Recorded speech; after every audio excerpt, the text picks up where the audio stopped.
All right, all of you freedom-loving boys and girls, whomever you are and wherever you are on this bright, awesome blue marble of a planet we call Earth, Mark Centerline Systems, welcome to the live stream. I got some comments already, and it's Al saying I should do that. It's CLS Live. I should probably work on that. Welcome, it's CLS Live. Hey, we got a very special guest tonight. His name is Brett Gaba. I'm going to bring him on here in a couple seconds, but as always, I just want to kill just a few minutes just to see if everybody let people have a chance to come in, and let's just do this. We already had a bunch of chats, so we've got Stranger saying hello, brother. Hey, I mailed your stuff the other day. By the way, your patch and the insert for the tin. Gene from across the pond. Good evening, everyone. Hope you are better, Mark. You can hear it. I'm blowing my nose. I'm sure I'll mute myself and forget to take myself off here tonight. And we got Big Visk in the house with a howdy. I also mailed your patch out to you. And if anyone doesn't know what we're talking about, these two gentlemen won patches from our last guest, Mark, aka Valley Reb. And then we got Tennessee, aka Kelly, saying, "Hey boys, Kelly from Eastern Oregon here. Mark, I'm emailing you as we speak." Roger that, Kelly. Thank you, Tennessee. And then Al with it's CLS Live. Yeah, and then we got a Showtime, Snowshoe Dave. It's Showtime, roger that. And then a Big 10-4 from Stranger. So we're caught up on the comments. Let us, without further ado, let me bring our guest to the stage here. I would like to introduce everybody to Brett Gaba, who I kind of know as, I want to call him like a fly fisherman extraordinaire. I love living vicariously through his Instagram, and we'll go over that in a second. But also, he is the tinkerer of trucks, and that'll be more evident here in a second because he's already sitting in the beautiful creation he's made that helps him get out there and crush it. Brett, welcome to the live stream. Thanks for having me. Hey everybody. Tell everybody a little bit about yourself. Yeah. So I'm a pretty big outdoorsman here in the Pacific Northwest. I live just north of Seattle, and I do quite a bit of fly fishing for salmon and steelhead out here, and really just kind of get out into the North Cascades, Olympic Peninsula, down into Oregon, where you are, Kelly / Tennessee. So anywhere steelhead and salmon are, I'm usually going, and that's year round. And so what that usually means is there's a degree of, camping, fishing in weather that's not really ideal for outdoor activities, but you just kind of have to accept it because that's when the fish are in the rivers. So I think at a certain point, I'd say back when Mark and I met years ago, I was pretty big into like the backpacking. I didn't have a boat yet. I was carrying so much fly fishing stuff with me that I just wanted something else. And so that's kind of how I learned about the canteen carrier and started carrying a canteen, where I like to have a cup of coffee next to the river sometimes just to warm up, kind of wake up. And so that canteen kit turned into a very, very practical thing for me to have with me. And for any of you guys who are kind of familiar with Mark's methodology of the mother canteen carrier, it's really about having those core things with you that you need. Like, you need to make fire, you need to make shelter, you need to either purify water or boil it. Just those key things, a first aid kit. And that really got me thinking, about what I really need to have with me. And that approach to fishing and being very mindful and purposeful about what you pack extended to pretty much everything. Like I said, it was fishing. Sometimes I have 5 boxes of flies with me. I wouldn't use them all. And so that kind of started getting pared down into, really just kind of the starters. Same thing with kind of that gear that you need to have with you. Really just kind of turned into, it was easy just to grab that canteen kit. It had all that stuff I needed, throw it in a dry bag, throw it in my raft, and I'm ready to go. And then I'd say that the evolution of me as an outdoorsman and a sportsman, I really just kind of one day embraced the idea. I bought a new truck, and my friend and I were kind of meeting and getting into camp down on the Deschutes pretty late. and my truck had a cab. I was like, well, I should just figure out how to sleep in there. And that's what really kind of sent me down the rabbit hole of what's possible with the back of your truck. All right. And if you go, yeah, go ahead. Before you go into the back of the truck, though, I kind of want to bring it back over to your initial comment.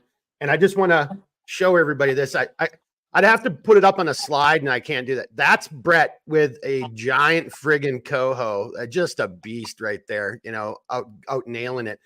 So, but to the point, I really liked, you know, when we were talking, and you know, and I was letting you know, hey, I really, because I really do, I mean it seriously. I follow Brett because of that picture right there, right? Like I wish and this especially, you know, when I was injured, I really wish I was out there crushing it like you were. But I really like what you said, because you know, gear, it's minimalist, you know, I suppose if you've got the money and the roads and the capability, maybe you're driving an RV into everywhere you're going, but you know, but maybe you're not. I love that mentality of it's a minimalistic type of mentality. Hey, I only need these things today. Boop, boop, boop, throw it over your shoulder, go down, fish, and you're still safe. You still got your ability to, you know, shoot, move, communicate, medicate, food, fire, water, shelter, you know, 10 C's, whatever you're looking at. So I think that for me, you know, Brett, to your point, or to your credit, I really like that, because that's a mindset right there. And as we were kind of saying, you know, earlier, you know, and if you have those tools and you know how to use them, and if you hone that skill set and practice it, what is there to be afraid of? Get out there. I mean, there's so much public land out here. I'm from Maryland. I'm from the East Coast, where there's not Forest Service roads that you can just follow. And if you feel like stopping and sleeping there, you can do it. That's what we can do here. And so, like, I think that idea of just having that freedom to do it, and then I had all this stuff to really kind of outfit my truck anyway. I had a stove, I had a sleeping bag, I had a sleeping pad. I mean, with like $400 at Lowe's and some lumber, I had all the tools to kind of really build out the bed of my truck. I didn't need to buy, some overland setup, or $10,000 camper to tow behind me. I had to figure out what to do with my truck and my truck bed, because I'm usually towing a raft or a drift boat. All right. Hey, so before we start getting into the truck, let me get you caught up on some comments here. I think we left off with Stranger saying 10-4. We've got Tennessee saying she received her patches from Valley Reb, the other mark. They are cool AF. We all know what AF stands for. Then we got, this is for, yeah, you seen that? This is for you right here. I don't know. I can't speak for Brett now, but I don't recall this being a truck giveaway. Brett, is that true? We're not giving away your truck here, right, sir? No. I mean, maybe one day, like, this thing should be retired and bronzed at some point. Yeah. But nice try, Al. But no truck giveaway. Then we got Tennessee coming back. Jackpot. She's in PNW. Yeah, a little PNW. Then I've got someone named Skinner. I'm not 100% sure if that's like supposed to be an icon-y face, and then USA. Not sure, Skinner. I apologize. And then we've got Troy on the. Oh, it's okay. So, Brett, you probably know this river, the Imnaha. Is that correct? I'm not super familiar with it. It does sound like kind of a native name for out here. She's saying it's a steelhead mecca. Oh, yeah. I'm surprised I've never heard of it. Yeah. Yeah. And then we've got just the last couple of comments here. Skinner again, Leo Toast. Leo Toast. Okay. Thank you for the toast. Hello from, okay, now Skinner's saying hello from Ozark Mountain Country. So he's giving you a big shout out there, Brett, from the other side of the country. Gene, who's also from the UK, checking in. He's already looking at your Instagram page, Brett, and he's saying, wow, that's awesome lifestyle. Loves that truck. Well, Gene, stay tuned. Brett's going to show it off here in a second, right? And then, okay, hang on. So Tennessee is warning you right now, Brett. She's saying, don't tell everyone our secrets. It's a good life out here. Yeah. All right. So we're all kind of caught up right there. And then we got Skinner with the thumbs up. So Brett, without further ado, and just one more time, this is not a truck giveaway. So let's dispel those rumors right now. Right. Although, like Brett said, maybe check with him in a couple of years. Right. So we'll see. But all right, Brett, talk us through what I'm so jealous. I mean, jealous in a happy way, but I love that. So talk us through what you've done. Yeah. So, I mean, I can kind of turn around there. So this is I drive a 2007 Tundra. Before I had just a regular Lear cap on the back, but more recently, probably about last November, um, really saved up and figured out how to get one of these Super Pacific campers. That's an Oregon company. They're based out of Portland, and you can kind of see that it's your standard kind of truck cap. This just goes on the back. I've got a double cab, which means it's a 6.5 foot bed, so not the short 5 foot bed, but the cap itself extends into um, a rooftop tent, and you can actually climb. And the difference is you don't have to climb in on a ladder on the outside. You can access it from the inside. And so what I'll do is I'll just Oh, step that's on sweet. that my Yeti cooler right there, climb on up.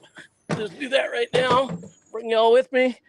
Here's the inside, and there's the tent itself where I sleep. I got it set up. I will likely sleep in here tonight. But you can kind of see I've got an area for sleeping up here. And then down here, oh, that's all. It's just the sitting area where I have, it's framed up I actually used 2 old IKEA headboards just to kind of finish that off. And I've got seating for kind of me in the back there, and then kind of L shape there. But pretty simple, really. Kind of see here, that's the kind of one of my main storage areas right there. Got a water cooler. This is kind of my kitchen area right here. And I've got kitchen stuff down here that I can just kind of pull out and use as needed. So pretty much anytime I need to, I can just pull over, make a cup of coffee, cook lunch. I've got my cooler, have a beer after fishing. Just keep it pretty simple. There's a lot of storage, but I try not to weigh down too much. Just to be clear with you guys, I'm not like a crazy hardcore overlander. I'm mainly going to campgrounds. And when I pull in like late at night after fishing all day, it doesn't take much time for me to set up, cook dinner, go to bed, stay dry. These campers are pretty bulletproof. I have yet to have any major water intrusion, like in the rain. I think the only time I've ever had an issue with that was when I didn't close the lid properly. But for the most part, I've been warm. I All my storage is pretty simple and straightforward. Yeah, my probably my biggest or one of my more aggressive trips was a few weeks ago up to a fly fishing only lake here in Washington called Chopaka Lake. I was about, I think, 6 miles from the Canadian border there. I guess, Mark, you're used to being close to the Canadian border, so that's not a big deal. But I think for most fly fishermen, just hearing that, it's like, oh, wow. Like, that means, like, you're in the really good fishing. So I kind of want to give you guys some more views of the truck. Yeah, in terms of, like, performance stuff and, like, what I've done, I think I have about a 3 to 4 inch lift, icon lift on it, and then so it could fit Mickey Thompson 35s. I have a winch up front, but other than that, it's pretty stock, and everything I have is just kind of, right there. I like to keep it pretty clean and organized. I imagine Mark's probably a proponent of keeping your stuff clean and organized. So yeah, that's pretty much it. And just to kind of go back on what we were talking about, bringing only really what you need, really just using what you have. Very few instances have I gone out and bought something specific for this thing. I've had a number of stoves, all that stuff. I just kind of figured out how to incorporate into my design. So cooking, even cleaning. I do like this. You can kind of see right there. That's in the summertime. I have that rinse kit with me. Really nice to have just to rinse stuff off. When you're doing dishes, you can take a quick shower. That's a game changer in the summertime after doing some bass fishing or, kind of being out here when you're just kind of getting maybe a little sweatier or dirtier before crawling in the sleeping bag. That's been like a good thing to have with me. But for the most part, it's really just the standard stuff you'd have with you when you're camping, like got a water cooler, got a regular cooler, got my fishing stuff, a couple pots and pans to cook, hatchet. That's about it. Hey, in the so as you're facing into your vehicle, so passenger side all the way up near the front, is that like a little space heater or is that a small Jenny? What is that up there that you've got kind of Oh, stored up there? that's just a battery. I'll bring it there. Okay. Yeah. So a lot of people in kind of like the overland community will have solar setups, all like they'll use the alternator in their truck to charge a second battery Yeah. power after that. I think that's pretty clever. I'm more of a carpenter than an electrician, so I don't really mess with electricity that much. But to be honest, the reality is it's tempting. I'm not gone that much. Like if I were gone for 4 days, that would be a really big trip for me. I'm usually gone 2 or 3 days, and the only things I really need to charge are my phone and cameras, and I don't even need to do it that much. This little Jackery that's been doing me fine. I had another kind of battery like that that died on me. I won't mention the brand, but yeah, this Jackery has been good for me for I think 2 years so far. So it's like it's a portable ups. It's like a portable battery pack, battery system. Yeah, it's just a battery. Yeah, it's just a battery. You can kind of plug USB cords into it. Something. I actually tested a electric blanket, and that ran for about 6 hours. That's thinking right there, my good man. I Yeah. love that. I didn't even think about that until right now. Even now in Minnesota, I mean, it's really nice out today, but it's still going to drop into the 40s, 50s at, still for a little while here at night. Man, just having, like if you just had that, or if you were camping in fall, so, just think, in September, October timeframe, maybe there's not snow on the ground, but there's a high chance it's going to be, freezing or below freezing at night. Yeah, having that little if you need it, blanket, that's a damn good idea. I've done that, and I like I said, most of the time, I'm at a campground towing a boat, in which case I just spring for the RV site. I've got a electronic space heater and an extension cord, and there have been times I didn't even get in my sleeping bag. It's just nice, it was like right on top of it with a wool blanket. Yeah. Yep. Hey, now, and those are, you've got, and this I also really liked, and I don't know if anyone who's watching is picking this up, but it appears to me you've also got like Christmas lights or just white lights strung up around the top. Yeah, these are just Coleman. I think they're little like it's just a AA battery lighting thing. My lighting is very, very low tech. It's all either these AA battery kind of these things like that,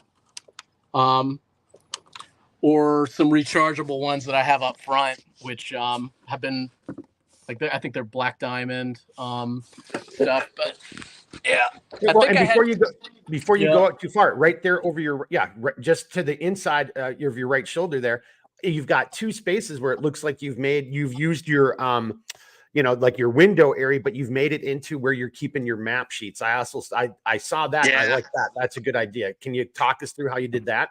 Because you've got it open on one side. I'm just kind of a map nerd as it is. I mean, the map I have here is, I feel like it's practical because it's Okanogan County, Washington. Probably one of the least populated counties in the state, with a bunch of lakes and great fishing and a lot of public land. And so I like exploring there. I like looking at that map. So I just mounted that to a mole panel that Super Pacific offers. And then I hung up another map of the Olympic Peninsula. And because same deal, there's so much forestry out here and so many Forest Service roads. There's other ways to access little parts of the river. I know that there's one section on the Solduck River that has a pretty aggressive, I think, Class 5 rapid, but there's some pretty cool pools up above it, and the fish that make it through those rapids are usually just tanks. And so I didn't really want to have to deal with that rapid, but is there a way to get in there? And so I'll just, at night before bed, I might just kind of pull that map down and just start looking at it while I'm having whiskey. And I don't know, I've just kind of always been, if you look at my office, I've got maps up on my walls.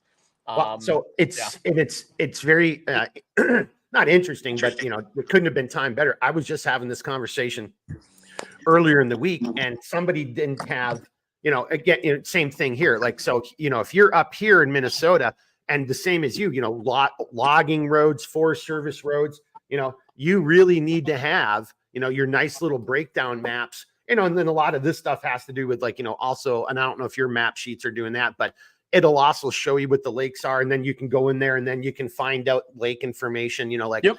you know, all that kind of stuff. So yeah, how people don't have maps like this anymore. Oh, I've got a GPS and I've got Google Maps on my phone, man. You know, or like, you know, their GPS in their vehicle.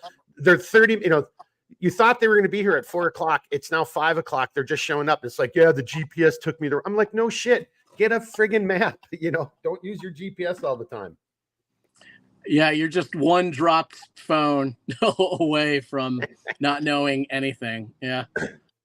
Yep. I'm old Hey, school though, you know. yeah, Like, no, and that's so I saw those map sheets and I knew there was a way I could plug my own selfish personal interests. Like, damn it, you got to get real maps. You got to know how to do land navigation. You know, you have to know how to read them. You know, and if somebody this is my final little like not pet peeve, but I love doing it. Like somebody's giving you directions, and then they're like, and then turn right, and then turn left. I'm like, so you know, if I'm heading north, turning right means going east, and if I'm heading south, turning right means going west. Like you're like, well, you just turn right. I'm like, do you not know the difference between north, south? And it's amazing how everybody's so, you know, addicted to these things, telling them what to do. They just don't even think. And I've got a group of friends who love giving me shit because like I'll always say that to them, like, well, hold it. So is that east or west? You know, because you're assuming I'm going south to north. What if I was going north to south? I mean, it's completely different things. So I love the map sheet. So I want to give you huge props on that. And we got a couple questions for you. So give me a second here. Let me kind of go to where we left off. And some folks got some questions for you. We got Gene from across the pond. He's saying nice canteen. Yeah, Gene, nice, you know. And then he's saying, where's the doggo? I think he's asking you, where's your pooch? You got a pooch? oh, he's inside. Yeah, I was thinking about having it out here, but yeah, he's Okay. inside the house. But there is a dog in all of this. Yeah, Willie. Yeah. Okay. Yeah. Right. Okay, Gene. There you go. Then we got Angry Viking Veteran. Hey, Angry Viking AVV. Nice to see you. We haven't seen you in a couple live streams. And he says, okay, that rooftop tent is cool. How many does it sleep? I'm going to let you respond. I mean, it's like probably double size. You can fit 2 adults. I sleep out here like alone most of the time because I snore. So if I get kicked out, you know, this is kind of where I'm at. But yeah, it can fit 2 people. And then down here, I've got an insert that goes where I can slide my old mattress. It's like a twin mattress. So if you know, my son was with me or, you know, a couple other people, you know, I could probably fit 2 to 3, maybe, you know, 2 to 3 adults with kids. You could probably pile them in. And if you have a couple adult beverages, you could probably get a couple more adults in there too. Yeah, I know. It'd be, yeah. All right. Then we got Jane saying the same question. Tennessee has given you a series of explosions. She's loving it. And then, see, I apologize, everybody. Give me 1 second. Yeah, sorry. I'm still dealing with whatever the hell's going on out in the pollen and stuff. And then Al's like, well, it's almost June, and tonight it's 7 Celsius, 45. Good to have some extra items. So I think he's giving you the thumbs up on the, you know, because again, I think that's a great idea. Like that electric blanket. Yeah, if you can do it, why the hell not, man? So that wool blanket, the wool blanket is like, I think one of the most under like propped pieces of gear out there, especially when you don't have to carry it. Like you just buy, and I mean, the Pendleton ones are beautiful, but the one I have in my truck, I have 2 actually. One underneath in case there's any liquid, it'll just absorb it. But then on top of my sleeping bag, I've slept in the 20s, and like I have a 20-degree bag, and I've been pretty good. Yeah, no, wool blanket. And, you know, and then if you are, you know, out around a campfire, if you got a campfire going on, you know, unlike, you know, your clothes cell, your sleeping bag, if, you know, if you wrap yourself up in that, and if you get some sparks or some embers, that's going to start degrading it. A wool blanket is just going to be like, you know, whatever, spark, Well, whatever. man, I got it at like an Army Navy surplus store for what, like $20-$30? Yeah. Like, yeah. okay, if this thing, you know, like if something bad happens to it, I'm not going to be all busted up about like losing a Pendleton or something like that. Yeah, Army Yeah. Navy surplus store, wool blanket, throw it in the back of your truck just to have. Yeah. No, and I definitely agree. So even in my truck, and I am working my way towards you, my good man. It's not a done deal yet, but I'm probably selling my truck because I have an opportunity to get a full bed, just like what you have with the topper already on it. And I'm gonna have, so everybody stay tuned because I'm gonna probably actually do some little contest and and it's just gonna be fun just building it out this summer. Kind of like what you got to try to just get out there and be able to do a whole hell of a lot more. It's so And possible. I mean, my bed line, I'd say the biggest thing that helped me do it was I've got, those plastic kind of bed liners that go in the back of most trucks. yeah, It's kind of, and in the back, there's usually a section for 2x4s if you want to kind of build. And so I cut the 2x4 and that's what really started the whole bed. Like that's what I'm sitting on now. But it's just crazy what's possible once you kind of get like a frame of wood anchored into the truck. This whole side is just built off of that, 90 degrees off of that, 90 degrees on the other side. Cut 2x4s, screwed together, done. yeah, not pretty sweet. Tennessee, out your way is saying, got to have a topo map. Very cool. She's giving you props on that. And then Skinner is saying, good to go, guys. Awesome tips and advice. Thanks. Well, thank you. I'll put his comment up there. Thank you, Skinner. And I guess that's kind of proof. Skinner, you might be one of the first people that I've really kind of noticed is watching us on Rumble. So just letting everybody know when we live stream these, this is being attacked by that coho. That coho salmon's coming back for you. But these are being streamed on Rumble, Twitter, and ScrewTube all at the same time. So it's nice to see somebody from Rumble over here. Hey, we're at 27 minutes. We're kind of caught up. If not trying to throw this at you from left field, but with your experience and all your time on the river, and you are predominantly, correct me if I'm wrong, but you're predominantly fly fishing, correct? Mainly. I'll definitely bust out a spinning rod if we're bass fishing sometimes. But if I can catch them on flies, that's kind of my default. But I'm not by any means one of those kind of fly fishing purists that only wants to catch them on flies. I would prefer to, but I own a couple spinning rods. Do you want to, and this is where I guess we didn't really kind of talk about it, but could you maybe just take it and help explain, just like you did with the truck, for somebody who might be interested in fly fishing or who's maybe thinking about it but doesn't know a lot about it? Are there any, you see what I'm saying? Like, what would be a good setup, or what's the approximate, what are you looking at for a good, rod and a good reel, or even just what are the pitfalls that a lot of beginners in fly fishing experience? So to get started, one of the kind of boilerplate pieces of advice for fly fishing is, get yourself a 9-foot 5-weight. It's a versatile rod. You could do a lot of stuff. I've actually never owned a 9-foot 5-weight. I think if it were me and I were starting out, the best starting point is going to be the closest fly shop you have. They are not going to try to sell you the most expensive rod. They would like you to buy the most expensive rod, but they're going to have a range, everything from like the $100, $200 entry thing to, the $1,200 crazy thing. So, and those prices are real. So they're going to want to get you set up. It's in their best interest to get you on the river, and they're going to know, or lakes, they're going to know the fishing in the area and have a strong recommendation. So depending on where you are in the United States or the UK, it's going to vary from water to water and fish to fish. I fish in the Pacific Northwest, and the rods I fish, I would not use on the Chesapeake Bay back in Maryland. I'm fishing 12 to 13 foot two-handed spey rods for salmon and steelhead because I'm fishing big, Pacific rivers. Back in Maryland, I'd probably be fishing like a 9-foot 8-weight for striped bass, largemouth bass. Striped bass on the Chesapeake Bay was kind of my thing. just to kind of pause on that, like just to give you a little idea of my background. Outside of fishing, I'm also like a pretty established outdoor writer. I wrote a book about fly fishing on Chesapeake Bay. That's on Amazon. I was the editor for a magazine called Steelheaders Journal out here. So I had the good fortune to travel and fish around the Pacific Northwest for like 3 or 4 years with some of the best guides in the industry, fish with the best tackle. I had my first article published on Fly Lords, if any of you guys are familiar with that Instagram account, about my trip to Alaska last year. So I'm pretty, I've definitely been doing the thing in terms of outdoor writing and content for quite a while.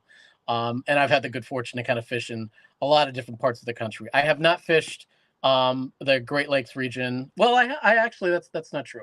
I've trolled Lake Erie for salmon, but I haven't fly fished the rivers out there, but I'm kind of dying to do that. I think that's pretty much it in terms of recommendations. Fly, like outside, like just similar to fly or to rods and that kind of, tackle setup, flies are going to be the same thing. But there's certainly patterns and flies and rods that you can kind of fish throughout the US. And that's going to be like your 5 weight, your 6 weight, maybe even like a 7 weight. That's how the fly rods are organized by, 1 or 0 being the smallest and lightest, and then 10 or 11 being like the heaviest for like really big fish like tarpon or marlin or something like that.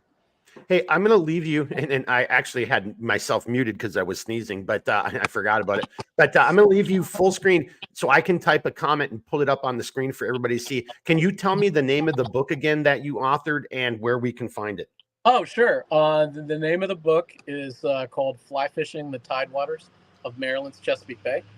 That is on Amazon, maybe other places, but even if you just search under my name, that should be on Amazon, Brett Gaba. You should be able to find it pretty easily. Yeah, so I'm just kind of posting this up here, and I didn't finish the whole title, but because that'll be enough right there. So, so there it is, Brett Gaba. I spelled your name correctly, right? You did, yeah. Yeah, I was pretty sure of that. Fly Fishing the Tidewaters of Maryland's Chesapeake Bay. And you're saying that can be found on Amazon, correct, sir? Yep. Okay, perfect. I'll leave that there. Everybody can get it. You can go find it, get some good writing or get some good reading. And let's come back over here. We're at 30, just after 30 minutes. We got a couple last comments I'm just going to read, and then I'm going to come back to you, Brett, for kind of your final thoughts and what you got for your outro. I think we left off with Skinner. Yeah, we did. Good to go. Awesome. Thank you, Skinner. And then we got Al saying, I've seen some sweet truck boxes with just a bench bed and a storage under it and a small counter shelf on the opposite side. So I think that's Al saying he really likes your setup. Al, that's probably what mine's going to look like, is something pretty simple, like what you were just saying. I don't think I've reached the level of master carpenter truck Jedi that Mr. Gaba has here. So mine's going to probably be, and I'm not a carpenter. So mine's going to be probably look like something like, somebody off The Simpsons put together. But Angry Vikings got a comment. But that actually has to do with whether you were following us over here on Rumble or not, but you are now. And that is a comment coming in from Rumble. So that's good to see. And then Tennessee just saying thanks here to you and me at the end. All right, Brett, that's kind of wrapping it up. We kind of keep these around 30, but I want to give you your last, like whatever you want to talk about, just go for about 5 minutes on whatever subject you want to do, sir. Yeah, just like, I guess, to close it up, if you have a truck, a lot is possible with it, and a lot is possible to really just kind of make yourself as comfortable and prepared as possible when you're out in the field. It's been really, really kind of life-changing for me, just to be able to have my setup set up, to not have another camper payment or another spot in the driveway that I need to kind of have dedicated to something. I can kind of, if I've got free time from work or family, and I've got kind of that window to go, I don't want to spend, a couple hours trying to get packed and still forgetting something. I'm kind of always out in the driveway, tinkering around, seeing what I could kind of improve or fix. Seasonally, I might kind of change what I have. Like, I don't really need to have that propane heater with me, so I'm kind of bringing in the rinse kit because it's coming on summer, and I'm probably going to be thinking more about showers before bed than kind of warming the truck up before bed. But just kind of like I said at the beginning, being purposeful with your gear really kind of it really helps you have a better time out in the field. I mean, for that one time you're looking for that one thing and you have it with you, oh, that's like catching a big fish. Like it's just, I had it, I planned to bring it, I needed it.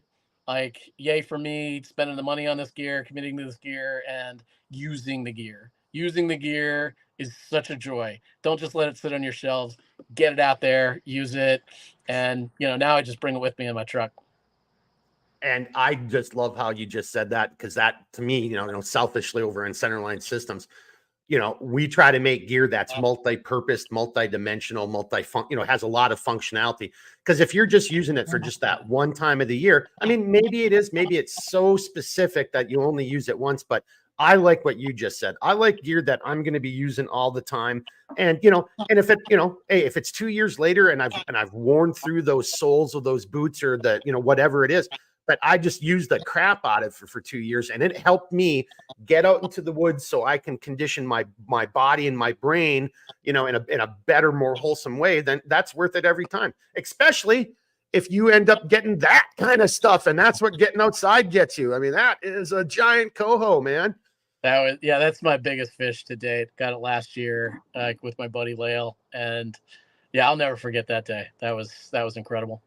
Yeah, that was really cool. Really cool. Well, all right, sir, if you don't mind hanging on a second, I'm just going to read. We got just a handful of comments, and then this is kind of wrapping up for the podcast. Hey, everybody, and Brett, I'm not trying to blind you. My hat's off to you, sir. Thanks for coming on.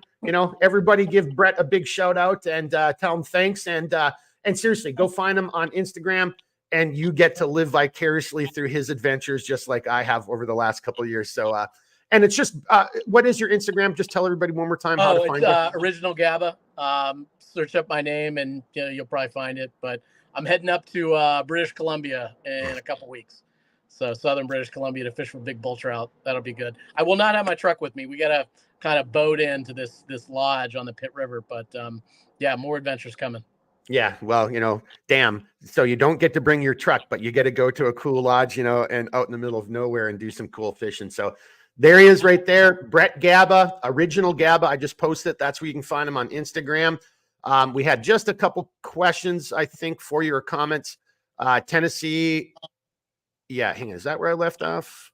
Yeah, you're right there. So we got Tennessee saying, thank you, Brett. We've got Gene saying thanks to you, Brett, for tonight and for the live. Then we got Al making a comment here on his truck. He's got a 2012 Toyota Tundra 4-door. Sleeping in it on a fishing trip was when I found out I can easily set off the alarm flopping around it. That's awesome. Thank you, Al. Hey, do you have that problem, Brett? Probably not. You're or do you? No. I mean, I've got a 2007, so I don't know if that alarm maybe is like not quite as sensitive, but I haven't had that problem. I have lost my keys one time. So now I actually have a hook. Part of my setup is like when I'm setting up camp, I hang my keys every time in this hook in the exact same spot. Just because I had to literally take apart this camper to find those damn keys one time. Man, yeah. Or have a spare set hidden someplace.